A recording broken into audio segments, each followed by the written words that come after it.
It was Pliny the Elder who chronicled the perils of the sea in his Natural History, warning of hidden dangers lurking beneath the waves. But off the coral reefs of the Indo-Pacific, Synanceia verrucosa, the reef stonefish, blended into the seabed and said, "Hold my spines, Pliny. I am about to make peril look like a pebble."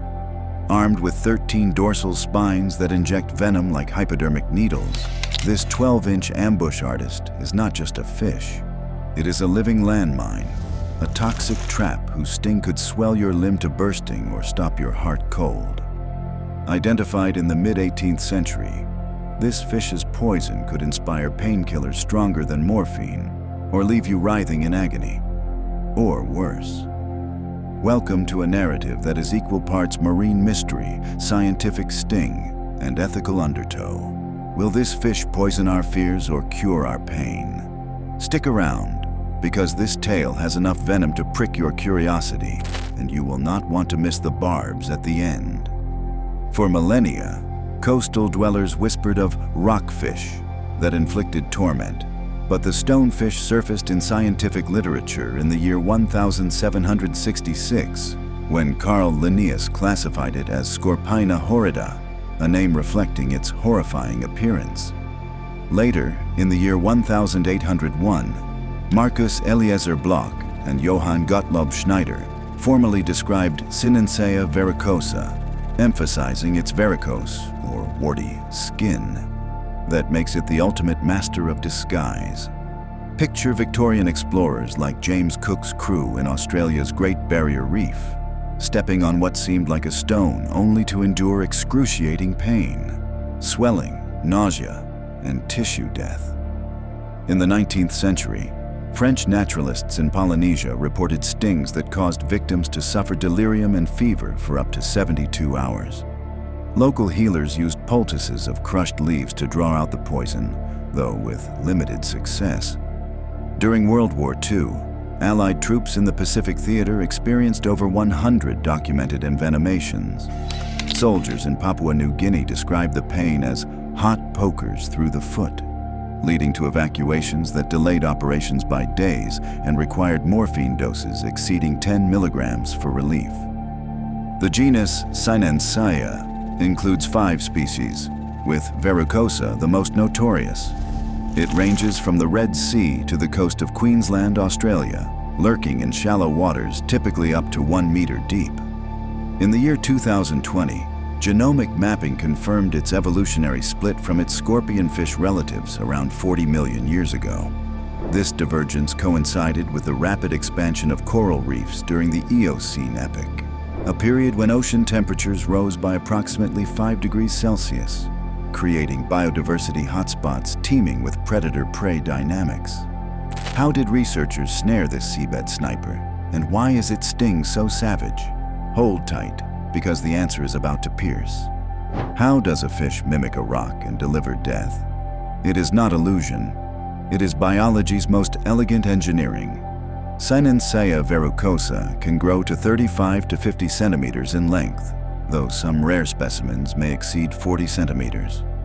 Its body is mottled brown and green with wart-like outgrowths that mimic algae-covered stones. This camouflage allows nearly perfect visual blending with rocks or sand. Its mouth gapes upward to suck in unsuspecting prey, but the showstopper is its 13 dorsal spines. Each spine acts like a dual-gland hypodermic injector, delivering venom with precision. The spines can penetrate up to 18 millimeters into flesh, injecting toxins at pressures approaching 100 pounds per square inch.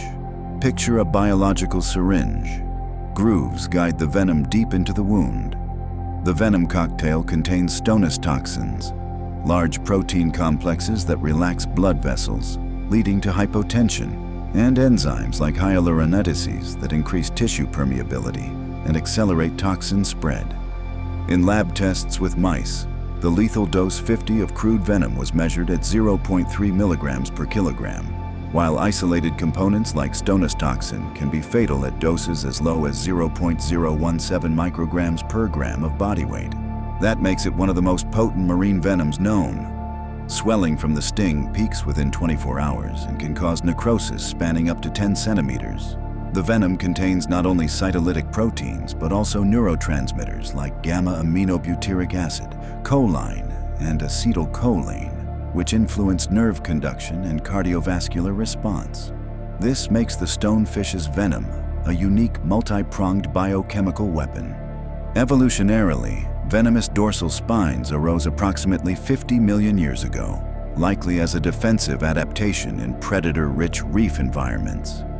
Over time, venom glands enlarged and specialized to enhance potency. Female stonefish lay thousands of eggs in pelagic masses, which hatch into larvae that settle on the reef after roughly 30 days. Their camouflage and toxicity make them formidable from the moment they become benthic. A 2025 proteomic analysis found over 100 unique proteins in the venom of Synanceia verrucosa, including cytolysins, hemolysins, proteases, and enzymes involved in immune modulation. One such toxin, verrucotoxin, interferes with cardiac potassium ion channels and may induce arrhythmias by altering calcium signaling pathways through the M3 muscarinic receptor and protein kinase C cascade. But what happens when its spines meet skin? Is it a prick or a peril?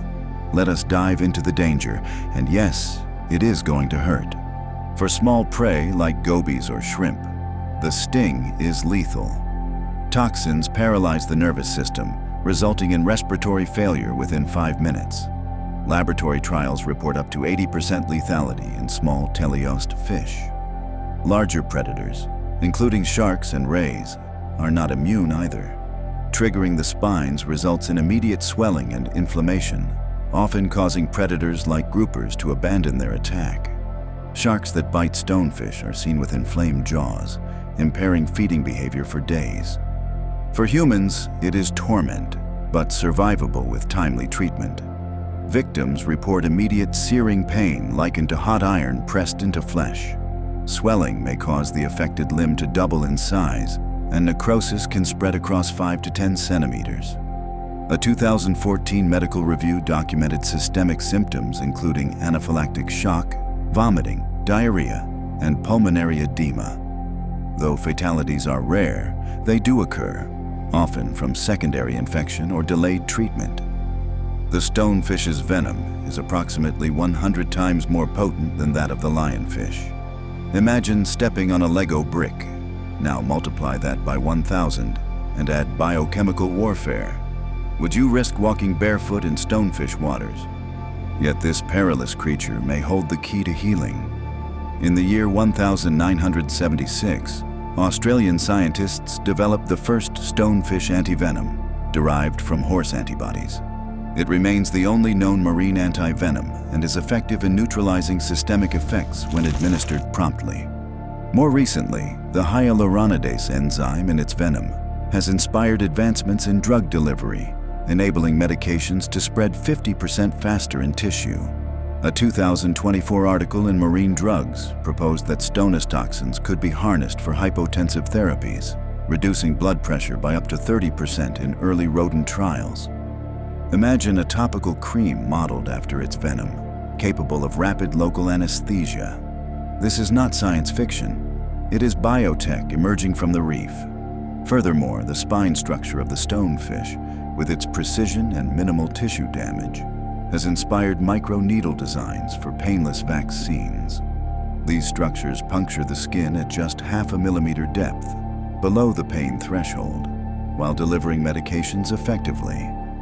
As marine biologist Dr. Mark Erdman notes, this fish is a lesson in lethal elegance, and it may become a cornerstone of future biomedical engineering.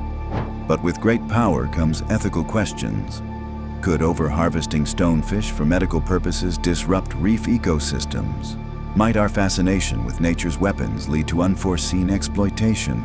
Bioethicist Dr. Coral Reed, a fictional but plausible voice in this discussion, might caution, this fish is a gift, but greed could poison it.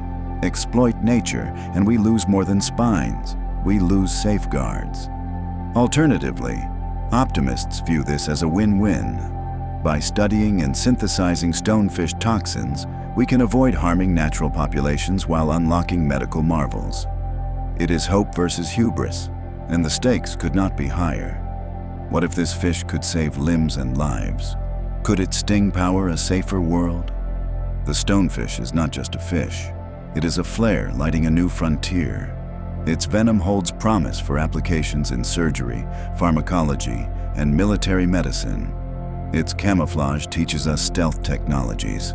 Its evolutionary path reveals secrets about marine biodiversity. Researchers are actively probing its proteome, decoding each peptide and glycoprotein for therapeutic potential. As Dr. Reed might conclude, this fish has handed us spines. Let us not be foolish enough to fall on them. Your turn. Should we chase the stonefish's spiny dreams or tread lightly to preserve its sting? Drop your take below. Let us keep the conversation prickly. And one final barb. What if the stonefish is not the spikiest of them all? Could an undiscovered kin lurk in deeper waters, hiding secrets even more deadly or more healing than we can imagine?